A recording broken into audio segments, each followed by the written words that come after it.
With day two, we're going to deep dive into other topics. We're preparing ourselves for the presentations on day three. So we're going to be spending half the day preparations, working together as a team. It's been really, really amazing.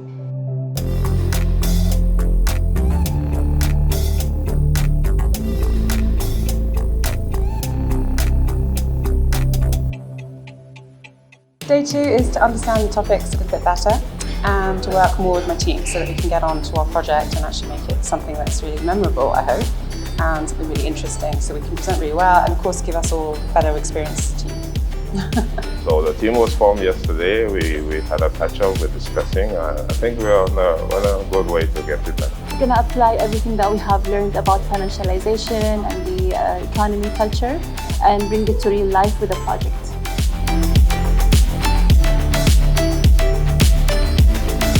So I think it's not the day two, but expectation of the entire program. It seems to be a lot more, not as much theory, but we have the theory, but it's more the way you think, how you see the world, how you see the economy, how everything changes.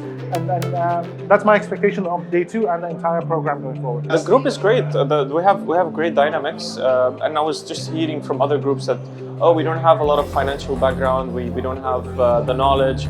But our group, even though we're not really too deep into finance or economics technically, but the dynamics is great. The split of the tasks and the completion of everything all at once was I think we're gonna maybe be the first to lead hopefully today. It was very informative but intensive.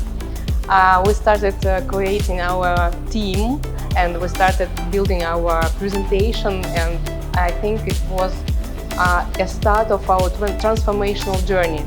Good, fun, and we really bonded, yes, like a family.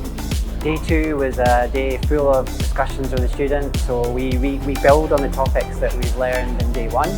So we're looking at the global macroeconomy, looking at central banks' interventions in the economic environment, how they've acted after the crisis. So lots of technical material, but also applicable to real world. And then we focus on the assignment activity as well. So really the afternoon is the students working in groups, speaking with each other, a lot of collaboration to address their topics that they've selected for the workshop. So yeah, it's a really intense, long day, but very rewarding.